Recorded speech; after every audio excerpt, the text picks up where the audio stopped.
गुरुदेव भगवान, मेरा प्रश्न यह है कि निरंतर भगवदानंद की अनुभूति क्या गृहस्थ धर्म में भी प्राप्त की जा सकती है? गृहस्थ धर्म और विरक्त धर्म ये शरीर के हैं ना कि स्वरूप के हैं। स्वरूप से हम सब भगवत धर्म वाले हैं। जितनी जातियां हैं और जितने धर्म हैं वो सब देह भाव को लेकर हैं कि नहीं, स्वरूप को लेकर हैं क्या?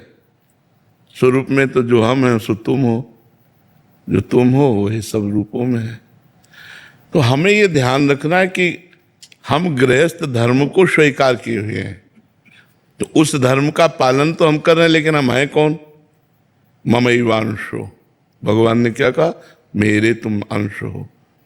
जब ये बात हम ध्यान रखेंगे कि हम भगवान के हैं, भगवान हमारे हैं, और हम भगवान का स्मरण करते हुए हर कार्य करेंगे, तो हम क्यों नहीं भगवदानंद में मस्त हो जाएंगे?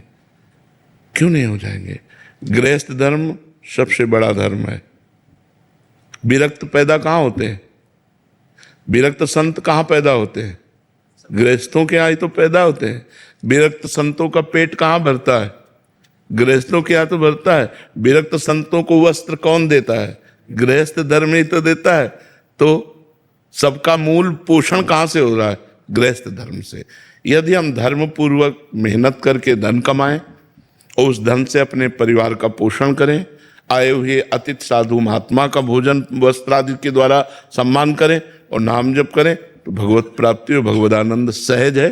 गृहस्थ धर्म कोई भगवत प्राप्ति में बाधक थोड़ी है। बाधक है ममता मोह, बाधक है अहंकार। मैं ये, मैं वो, मेरा, मैं और मोर तोर तय माया, जय बस की ने जीव निकाया। और अगर हम ये बात सोच लें, नाथ सकल संपदा तुम्हारी, मैं सेवक समेत सुतनारी, तो खत्म। मैं और मोर तोर तय माया, और अगर नाथ सकल संपदा तुम्हारी, मैं सेवक समेत सुतनारी, भक्ति, वही भक्ति हो गई और वही माया हो गई। जो कर्म कर रहे हैं अपने लिए कर रहे हैं, यही माया हो गई। जो कर्म कर रहे हैं वो भगवान के लिए कर रहे हैं, ये भक्ति हो गई। भाव बदल गया तो वही कर्म भक्ति हो गया, और भाव बदल गया तो अब जैसे हम भगवान का श्रृंगार कर रहे हैं, दिखाई दे रहा है भक्ति, लेकिन है कि 4 लोग प्रभावित हो, 4 रुपया चढ़ावें, वो माया बन गया, वो माया कृत्य हो गया। भगवत कार्य भी वो मायामय हो गया। और मायामय कार्य है, आप दुकान में बैठे हो, धंधा कर रहे हो, लेकिन आपका उद्देश्य है कि अगर आज 100 रुपया ज्यादा आ जाएंगे तो हम वृंदावन जाएंगे, बिहारी जी के दर्शन करेंगे और एक संत को भोजन पवाएंगे। अल्ले वही मायामय कार्य भक्ति बन गया, भगवत कार्य बन गया। तो गृहस्थ धर्म को आप ऐसे ना देखिए, पर इतने कार्य हैं, इतनी प्रकार की धाराएं हैं चिंतन की, कि वो चिंतन समेट नहीं पाता। अगर समेट ले तो भगवदानंद में मस्त हो जाए। और समेटने का तभी हो सकता है जब भगवान के भरोसे हो जाए और भगवान के आश्रित होकर, नाथ सकल संपदा तुम्हारी, मैं सेवक समेत सुतनारी, सब काम बन जाएगा। ऐसी भावना से चलो और नाम जप का प्रयास रखो, तो गुरु कृपा से, भगवान कृपा से गृहस्थ धर्म में भी आप महाभागवत हो सकते हैं। आप भगवान के चिंतन परायण हो सकते हैं। और बड़े बड़े महापुरुष हुए। अम्बरीश जी तो चक्रवर्ती सम्राट थे। अपने तो एक गृहस्थी में 2-4-10 लोग, वो तो पूरे चक्रवर्ती राजा थे और महान भक्त थे भगवान के, जिनकी रक्षा में सुदर्शन चक्र रहता था। सोचो, दुर्वासा जी को भागना पड़ा अम्बरीश जी के आगे। ऐसे महाभागवत कि उनका अपराध बन गया तो भागना पड़ा, त्रिभुवन में सुदर्शन चक्र ने खदेड़ लिया, और आके अम्बरीश जी के चरणों में जब पड़े तब उनको शांति प्राप्त हुई। तो हमें लगता है कि गृहस्थ धर्म बाधक नहीं, गृहस्थ धर्म तो और साधक है। यदि हम भजन ठीक से करें तो 4 को खवा कर पा रहे हैं, कहीं भंडारा पाने नहीं जा रहे, स्वयं मेहनत करते हैं, अपने परिवार का पोषण करते हैं और 1-2 को पवा देते हैं। ये सबसे बड़ा कार्य है। गृहस्थ धर्म कोई छोटा धर्म नहीं, हमें तो लगता है सबसे बड़ा धर्म है, क्योंकि इसी से सब धर्मों का पोषण होता है, सब महात्माओं का, सबका पोषण इसी से होता है। तो बहुत अच्छा भजन हो सकता है। मन करता है गुरुदेव कि छोड़ के सब वृंदावन चले आए जो है। तो क्या करोगे? आप भंडारा खा के संसार का चिंतन करोगे? समझ आया ना?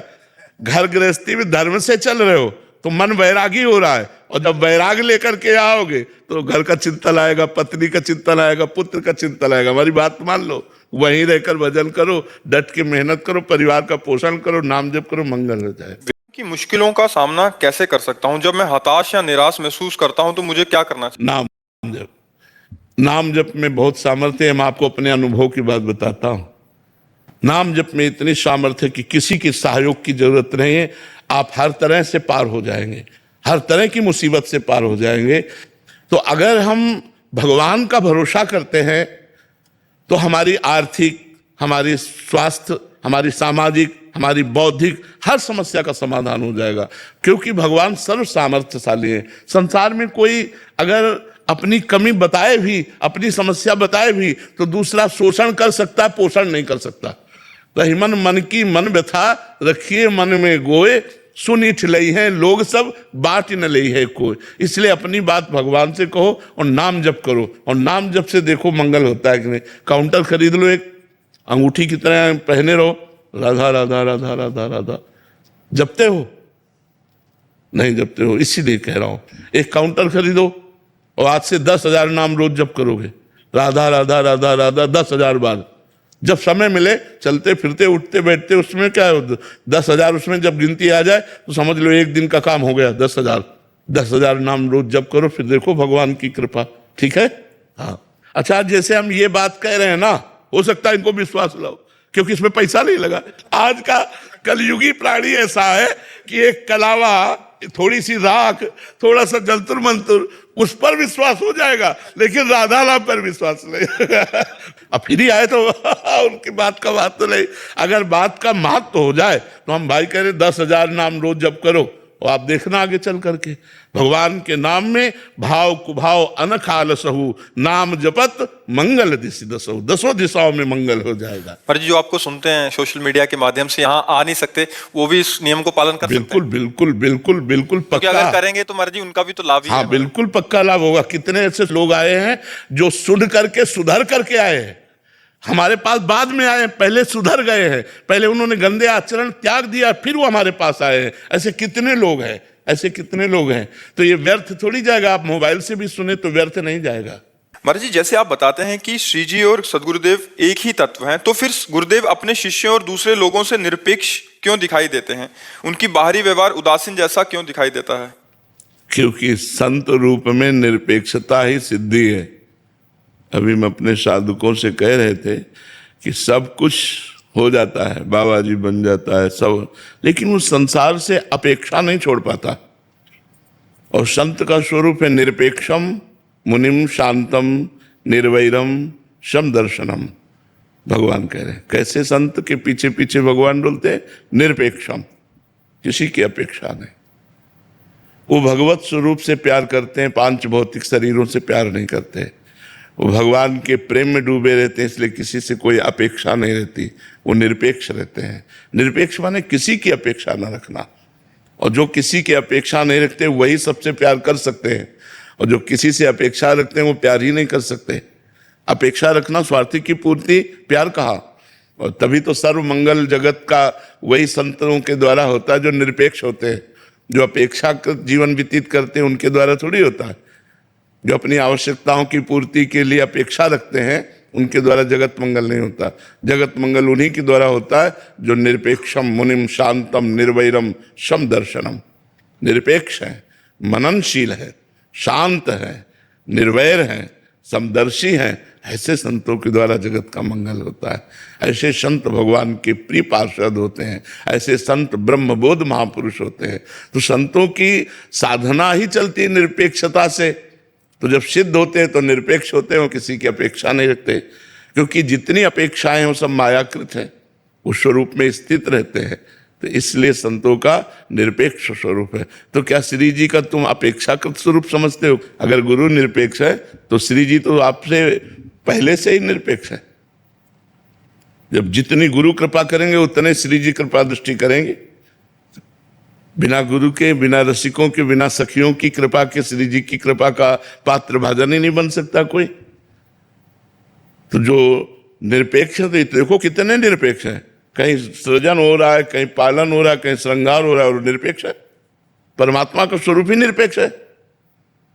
तो वही गुरु का स्वरूप है, गुरु इष्ट का स्वरूप वही। हाँ, अब दूसरी बात आई, आप जितना प्रेम करोगे उससे बढ़ के वो आपसे प्रेम करेंगे, वो निरपेक्ष है।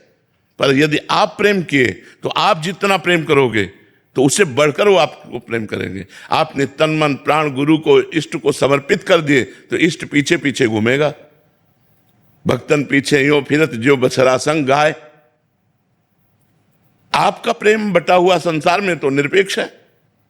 आपने अपने प्रेम को सबकी ममता ताग बटोरी, मम पद मन ही बांधी बर डोरी, तो फिर भगवान उसके ऊपर प्रेम की वर्षा कर देते हैं, पीछे पीछे डोलते हैं। अपने भक्ति के लिए भगवान रुदन करते हैं, अपने भक्ति के चरण चापते हैं, अपने भक्ति के घोड़े हाँक रहे हैं, रथ हाँक रहे हैं, अपने भक्ति के लिए बिकने को तैयार है। पर भक्त के लिए जिसने तन मन प्राण सर्वस्व भगवान को समर्पित कर दिया है, जो अपेक्षाकृत जीवन रखते हैं, उनके लिए भगवान निरपेक्ष है, गुरु निरपेक्ष है।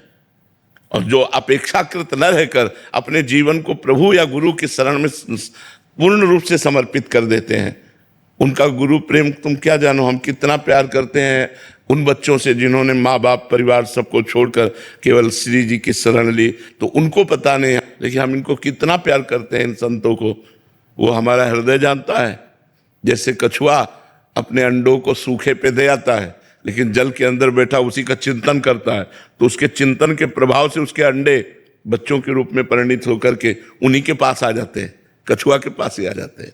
ऐसे ही संत गुरु अपने शरणागत जनों का चिंतन के द्वारा पोषण करके उनको अपने समान बना देते हैं, उनको प्रभुमय बना देते हैं, श्री जी मय बना देते हैं। समझ में आ रहा है आपको? पर जी आपने हमें सिखाया कि हर किसी में भगवान का अंश है और समदृष्टि समभाव रखना चाहिए, लेकिन गुरुदेव इस कलयुग में चाहे समाज हो, प्राइवेट जॉब हो, पॉलिटिक्स, हर जगह झूठ कपट और स्वार्थ भरा है। सही बात बोलने पर भी लोग विरोध करते हैं, अच्छाई को मजाक उठाते हैं। ऐसे में कैसे समभाव रखा जाए? हाँ, कलयुग का तो प्रभाव सतयुग, त्रेता, द्वापर और कलयुग ब्रह्मा जी के 4 पुत्र हैं।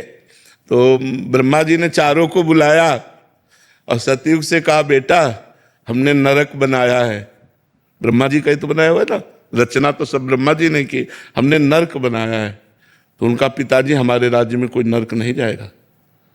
तो त्रेता से कहा, त्रेता ने कहा, बड़े भैया जैसा कह रहे वैसा ही हमारे भी आचरण होंगे। द्वापर से कहा, द्वापर ने कहा आज्ञा पालन की कोशिश करूंगा। जब कलयुग से कहा तो कलयुग ने कहा, पिताजी जैसे बड़े भैया ने कहा हमारे राज्य में कोई नरक नहीं जाएगा, ऐसे वादा करते हैं हमारे राज्य में कोई स्वर्ग नहीं जाएगा। क्यों? पापाचरण, झूठ कपट जिससे नरक जाने वाला है, वो सब आचरणों की बाहुल्यता है, उसी आचरणों की बाहुल्यता। आप देख लीजिए, शराब पीना, मांस खाना, पराई स्त्री से व्यभिचार करना, जुआ खेलना, झूठ बोलना, हिंसा करना, ये सब बाहुल्यता है। तो इस बाहुल्यता में आपको बचाना है, ना कि उस नरक के प्रवाह में बह जाना है। हमको सत्य से चलना, चाहे हमें लोग गाली दें, चाहे लोग हमें साथ ना दें, लेकिन सत्य का साथ परमात्मा देता है। असत्य के सैकड़ों साथी हो सकते हैं। एक आदमी शराब पीता था, गंदे आचरण करता था, गुंडाई करता था, तो 20 लोग उसका सम्मान करते थे और 20 लोग अपने दरवाजे पे बैठालते थे। और जब वो हमारे सामने आया और उसको जो हमने शिक्षा दी, तो उसने कसम खा के सब छोड़ दिया। तो अभी पीछे आया था, उसने कहा कोई पूछता भी नहीं है हमको।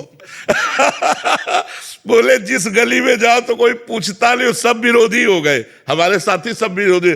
तो संसार, हम सही कह रहे, संसार ऐसा है। और अगर सीधा आदमी है, धर्म से चलता है, तो उसका उपहास किया जाएगा। कलयुग का ऐसा धर्म है, लेकिन हमको चाहिए कि हमें अपने धर्म से चलना चाहिए। लोग गाली दें, उपहास करें, लेकिन भगवान हमारा साथ देंगे। सच्चाई से चलेंगे तो हमारा मंगल हो जाएगा, बुराई से चलेंगे तो हमारा नाश हो जाएगा। धर्म से चलोगे तो सही ढंग से चलो, अधर्म से चलोगे, ज्यादा उपद्रव करोगे, पुलिस मार देगी तुम्हें, या तो विविध प्रकार से आप रोगग्रसित हो जाओगे, नष्ट हो जाओगे।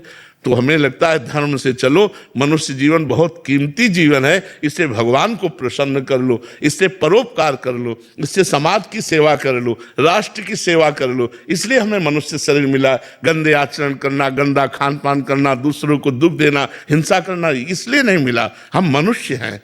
मनुष्य वही जो परोपकार परायण हो, जो दूसरों को सुख दे सके। जी पहले आप एकांतिक वार्तालाप में टेबल पर प्रभु जी की छवि रखते थे, तो क्या इसके पीछे का कोई भाव था? पहले हमारी जी एक छवि रहती थी ना, राधा वल्लभ लाल जी की, हाँ, हमारे अंदर भाव यह था कि अगर कोई प्रणाम करता है तो मेरे प्रभु को प्रणाम करता है। इसलिए छवि सामने रखते थे। और अब यहीं बैठे हुए हैं, तो छवि की जगह ये हृदय भी तो मंदिर है, इसमें भी तो मेरे प्रभु बैठे हैं। तो तुम्हें देखने के लिए वो बाहर छवि रखी थी, अब उसी को यहीं विराजमान रखते हैं कि यहीं विराजमान है। और दूसरा भाव, ये विराजमान है, हम इनके चरणों में बैठे हैं, आप दंडवत करोगे तो इनको दंडवत जाएगी, हमें दंडवत रहे। हमारे हृदय में भी वो विराजमान है और बाहर प्रकट रूप से हमारे स्वामी है श्यामा श्याम, वो विराजमान है। तो वहां पीछे हमारे छवि नहीं थी, इसलिए आगे रखते थे। अब अंदर भी छवि और पीछे भी छवि, इसलिए हम प्रकट में नहीं रखते, प्रकट में सामने नहीं रखते, पहले रखते थे। आपने बताया कि मनुष्य जीवन का ये लाभ होता है कि अच्छे कर्म, पूजा पाठ एवं नाम जप से नियति में परिवर्तन किया जाता है, परंतु नियति का ऐसा कौन सा भाग है जिसको परिवर्तन नहीं किया जा सकता? प्रारब्ध भोग, अशुभ प्रारब्ध भोग। जैसे हमारी किडनी फेल है, इससे परिवर्तन नहीं किया जा सकता। जो अशुभ प्रारब्ध बन चुका है कि अब तुमको ये भोगना है, वो भोगना पड़ेगा। अवश्य में भोक्तव्यम कृतम कर्म शुभाशुभम। शुभ और अशुभ कर्म जो प्रारब्ध बन गए, उन्हें भोगना पड़ेगा। इसीलिए बहुत चतुरता पूर्वक जो पाप कर्म बन जाए उसे फटाफट नष्ट कर दो, पाठ के द्वारा, अनुष्ठान के द्वारा, किसी भी प्रयास से, विद्वानों से सलाह लेकर कि हमसे पाप बन गया, उसको नष्ट कर दो, प्रारब्ध ना बनने पावे। अगर प्रारब्ध बन गया तो फिर भोगना पड़ेगा। कैंसर है, किडनी फेल है, हार्ट फेल है, ये नाना प्रकार के दुख, बड़े बड़े दुख आ जाते हैं और उनको बड़े बड़े संतों को भोगना पड़ता है। जो खूब भजन करते हैं उनको भी भोगना पड़ता है। इसलिए प्रारब्ध जब तक नहीं बनता तब तक तो नष्ट हो सकता है, और जहाँ वो प्रारब्ध बन गया फिर उसे भोगना पड़ता है। इसलिए ये प्रारब्ध नहीं मिटाया जा सकता। महाराज जी, प्रारब्धवश जीवन में कुछ कठिन परिस्थितियां आ गई हैं, हम उन्हें भगवान का प्रसाद मानकर सहन कर रहे हैं, पूजा पाठ, नाम जप और साधना भी कर रहे हैं, फिर भी मन में एक डर सा बना रहता है, नहीं आगे इससे भी अधिक विकटता बना रहता है। किसका प्रश्न है? हाँ, ये बना रहता है क्योंकि अभी हमें पूर्ण विश्वास नहीं, हम अभी अपने परमात्मा को पूर्ण जानते नहीं, अपने भगवान को जानते नहीं। समस्या इतनी बुद्धि है, भगवान अनंत है, वो चाहे जितना विकराल रूप समस्या धारण करे, जरा सी है। भगवान अनंत महिमाशाली है। एक बार ब्रजवासी सब गाय चरा रहे थे, तो मुंजा टवी वन है एक, मुंजा टवी वन में आग लग गई। वैसे ही जंगल में आग लग जाए और बड़ी हवा चलने लगी और बीच में वो फंस गए मुंजा टवी में। अब उन्होंने पुकारा, हे कृष्ण, हे करुणामय, अब तुम इस दावानल से हमारी रक्षा कर सकते हो, इस जंगली आग से हमारी रक्षा कर सकते हो। भगवान ने सब सखाओं से, ग्वाल वालों से कहा, आप सब लोग आंख मूंद लो। सबने आंख मूंद ली। भगवान अपने मुंह से पूरी अग्नि पी गए। भागवत में लिखा हुआ है, अपने मुख से पूरी अग्नि का पान कर गए भगवान। और जब उन्होंने आंख खोला तो देखा भांडीरवट में है, मैं गाय बछड़ा सहित सब भांडीरवट, कर तुम अकर तुम अन्यथा कर तुम, सर्व समर्था स ईश्वरा। जो करने लायक है वो तो कर ही देता है, जो नहीं करने लायक वो भी कर सकता है, जो बिल्कुल असंभव है वो भी हो सकता है। भगवान की कृपा से क्या नहीं हो सकता है? असंभव को भी संभव कर दे वो परमात्मा होता है। तो जब हमें विश्वास है, पर हमारा इतना भगवान के प्रति अपनापन नहीं है ना, हमें भगवान की महिमा का पूर्ण ज्ञान नहीं है ना, तो इसलिए हमको लगता है कि पता नहीं भगवान कृपा न करेंगे तो डूब ही जाएंगे। हर समस्या का समाधान नाम जप करते हुए भगवान पर दृढ़ विश्वास रखो। कर्म का भोग हो जाने पर समस्या खत्म हो जाएगी। वो हमारे कर्म का परिणाम आया है, जो हमने मनमानी पापाचरण किया है, वो प्रारब्ध बनकर हमें दुख भोगाने आया है। हमको दुख भोगना ही पड़ेगा। इसलिए नाम जप करते हुए भगवान का आश्रय लेकर दुख भोग लेते हैं। जैसे रात है तो सुबह हुआ, दिन आया, ऐसे ही दुख है तो सुबह हुआ, सुख आया। शांति धारण करो और भयभीत मत हो। भगवान सब कुछ करने में समर्थ है, असंभव को भी संभव कर दे, वो भगवान है। इसलिए नाम जप करो, नाम जप से सब ठीक हो जाएगा। और भगवान पर दृढ़ विश्वास रखो कि हमारा मंगल नहीं होगा क्योंकि मैं भगवान की शरण में हूं। अगर शरणागत हो तो ऐसा भाव रखो। अखंड प्रताप सिंह जी, राधे राधे। महाराज जी, यदि कोई व्यक्ति बार बार हमें दुख देता हो और तो क्षमा और दृढ़ता में संतुलन कैसे रखें?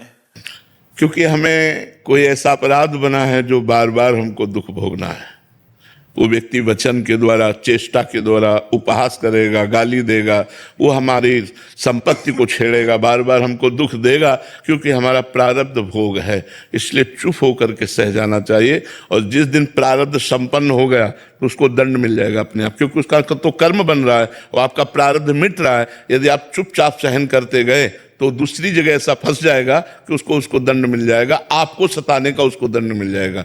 विश्वास कीजिए, धर्म बिल्कुल चौकन्ना होकर चारों दिशाओं में व्याप्त है। धर्म की गवाही कौन है? दिन, रात, आकाश, पृथ्वी, वायु, जीवात्मा, सब इंद्रियां, मन, यही गवाही है। जिनके द्वारा तुम कर रहे हो ना, यही गवाही है। ये साक्षी बन जाते हैं, हाँ ऐसा हुआ, एक सेकंड में हिसाब हो जाता है। वहां किसी और की गवाही की थोड़ी जरूरत होती। या तो दिन में पाप करोगे या रात्रि में पाप करोगे। जो पाप करोगे मन और इंद्रियों से करोगे। और जीवात्मा तो है ही है, मन है, इंद्रियां, ये सब गवाही है। सत्य साक्षी के लिए किसी और की गवाही की जरूरत नहीं पड़ती है। तो इसलिए आपका प्रारब्ध है, आप उसे भोग लीजिए। और जो सामने आपको दुख दे रहा है उसका नवीन कर्म बन रहा है। जब आपका भोग समाप्त हो जाएगा, उसका भोग शुरू होगा, दूसरी जगह फंस जाएगा और दंड विधान में वो अपने जो किए हुए कर्म का फल है वो प्राप्त कर लेगा। इसलिए आप शांत रहिए, गंभीर रहिए। जैसा भी हो, जब आपको सहा न जाए तो भगवान के सामने बैठ करके प्रार्थना कीजिए, प्रभु मुझसे अब सहा नहीं जा रहा, आप देख लीजिए। वो विधान बना देंगे, वो विधान बना देंगे, हमने देखा है।